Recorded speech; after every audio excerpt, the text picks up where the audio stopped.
सबसे पहले हम सुबह जब उठेंगे तो हम अपने माता पिता का दर्शन करेंगे। और हमारे एक और माता हैं, वो हैं बड़ी माता, धरती माता है। सुबह थोड़ा सवेरे उठिए और उठ के जो है अपने पहले हाथ का दर्शन कीजिए। हाथ का दर्शन में ही आपका सभी देवी देवताओं का निवास है।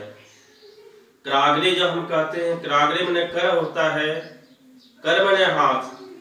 तो इसका जो एक मंत्र है वो मंत्र है कराग्रे वस्ते लक्ष्मी कर मध्य सरस्वती कर मूले तु गोविंदा प्रभाते कर दर्शनम समुद्र वसने देवी पर्वत स्तर मंडले विष्णु पत्नी नमस्तुभ्यं पादस्पर्शमस्व मे। इस प्रकार करके जो है अपने माँ से जो है हम क्षमा मांगते हैं। हे पृथ्वी माँ, मैं आप पर चरण स्पर्श कर रहा हूं, इसके लिए मुझे माफ करना माँ, क्षमस्व माँ। सारा जीवन हमारा इसी धरती पर टिका है। हमें खाने के लिए अन्न जल सभी प्रकार के हमें यहाँ से ही मिलते हैं। हम सब बच्चे के लिए विद्यालय घर सब धरती पर ही टिकी हुई है। अतः हम सब सवेरे उठकर धरती माँ को अवश्य प्रणाम करें। और दूसरी है आज का विषय, हम सुखी कैसे रहें। सुखी रहने का एक अच्छा बात है कि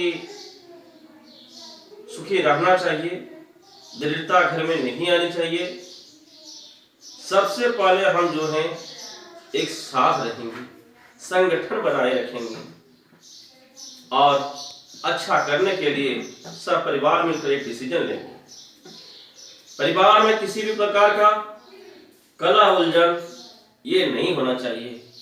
अधिकतर घरों में जो है पति पत्नी में, भाई भाई में, सास ससुर में खींचा तानातानी होते रहता है, जिसके कारण घर में संगठन नहीं रह पाता है और सही डिसीजन नहीं लेने के कारण हमारा घर बिखर जाता है। इसलिए घर में एक अच्छा डिसीजन लीजिए, साथ में रहिए, संगठन में रहिए, अच्छे विचार अच्छी सोच के साथ कार्य को शुरू कीजिए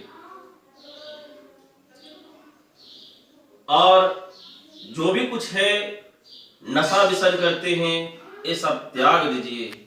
सवेरे थोड़ा जल्दी जगिए, घर की साफ सफाई पर ध्यान रखिए, अपने पहनावे पर ध्यान रखिए, वस्त्र को साफ सुथरा रखिए, खान पान अच्छा से कीजिए, ताजा भोजन कीजिए और इस प्रकार से करें। हमारा सबसे पहले शरीर स्वस्थ होनी चाहिए। शरीर स्वस्थ रहेंगे, कहा जाता है कि इंग्लिश में हेल्थ इज वेल्थ, स्वास्थ्य ही धन है। अगर हमारा स्वास्थ्य ठीक हो तो हम सब ठीक है, क्योंकि हम इसी शरीर से काम करते हैं। हमारा शरीर स्वास्थ्य खराब हो जाए तो हम हॉस्पिटल में पड़े रहेंगे, हमारा काम रुक जाएंगे, पैसे रुक जाएंगे और उल्टे 1000 रुपया को रोज खर्च देने पड़ेंगे तो गरीबी आएंगे ही। इसलिए सबसे पहले जो है अपना शरीर को स्वस्थ रखिए और एक अच्छा कार्य करने का डिसीजन लीजिए, सब मिलकर लीजिए। थोड़ा नहीं होता है तो सिलाई का काम सीख लीजिए, उसमें भी पैसे हैं, थोड़ा सीख लीजिए। और नहीं कुछ समझ में आता, 4-4 भैंसे रखिए, दूध उत्पादन हो जाएगा। खेती बाड़ी का काम कीजिए, उससे भी अन्न हो जाएंगे। तो एक दुकान खोल लीजिए। आप ऐसा दुकान खोलिए कि आज जो लोगों की आवश्यकता हो उस प्रकार का दुकान खोलिए। अगर हम एक टॉर्च का दुकान आज के समय में खोल लें तो टॉर्च लेने कोई नहीं आएंगे। टॉर्च करेंगे कि जमाना बदल चुका है, अब एक मोबाइल का समय आ गया है, मोबाइल में टॉर्च रहता है, तो फिर आपका गलत डिसीजन हो जाएंगे। इसलिए डिसीजन वो लीजिए हमारा समाज में ग्राहकों में क्या चीज की आवश्यकता है वो चीज का कार्य कीजिए और रेट भी ठीक ठाक रखिए। या 1 रुपया भी अगर आप बढ़ा देते हैं तो आप फिर आपका ग्राहक लुढ़क जाए, आपके पास नहीं आएंगे। इसलिए सामान कैसा ग्राहक को दें, ग्राहक खुश रहे, क्या आवश्यकताएं हैं, और 1 रुपया कम भी लीजिए और अधिक ग्राहक होने से अधिक रुपये आएंगे।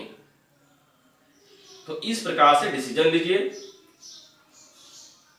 राजमिस्त्री का काम सीख लीजिए, उसमें भी 500-600 रुपये आ जाएंगे। लोहार का काम सीख लीजिए, गेट ग्रिल सब बनाइए, उसमें भी पैसे आ जाएंगे। खेती बाड़ी का भी काम कीजिए। जैसे काम करेंगे, एक किसान बन के रहोगे तो आपको 200-300 रुपये मिल जाएंगे। एक मिस्त्री बनेंगे तो 500-600 रुपया कमा लोगे। तो वो आप पर निर्भर है। तो इस प्रकार से कार्य करें, समय को बर्बाद न करें। बाहर में गली कुचियों में लंबे लंबे दूरी दौड़ धूप करते रहते हैं, गोलगप्पा मारते रहते हैं, घर की शिकायत सुनाते रहते हैं। तो इस प्रकार सुखी नहीं होंगे, दृढ़ता लगाए ही रहेंगे। समय का सदुपयोग करें और आगे बढ़ें। इसी के साथ धन्यवाद। आपका घर सुखी शांति हो, सो आशीर्वाद। और कृपया कर आप अथवा सब्सक्राइब भी कर दें, अच्छा लगे तो लाइक भी कर दें और बेल घंटी अवश्य बजा दें।